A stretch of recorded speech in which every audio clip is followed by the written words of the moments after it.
मंडी लाए गए मवेशी कभी बैल बिगड़ गया तो कभी बकरा हत्थे से उखड़ गया। एक नहीं कई मौकों पर जानवरों ने इंसानों को तिगनी का नाच नचाया। देखते हैं ये रिपोर्ट।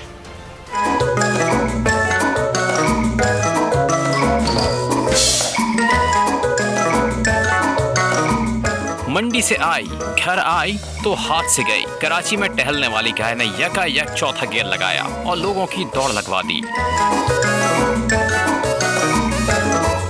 ये मंजर है लाहौर का। यहाँ भी शौकीन बैल टहलाने निकले, मगर बैल का मूड बिगड़ा और टहलाने वालों पर चढ़ दौड़ा। कई अफराद को जख्मी कर डाला। उजाले से जरा अंधेरे में आए, जहाँ बैल को जाने क्या सूझी कि दुकान पर धावा बोल दिया, तबाही मचा दी। तोड़ फोड़ के बाद फिर भाग निकला। सड़क पर चहलकदमी करते हुए बैल गजबनाक हुआ। जो सामने आया उसे सींगों पर लिया।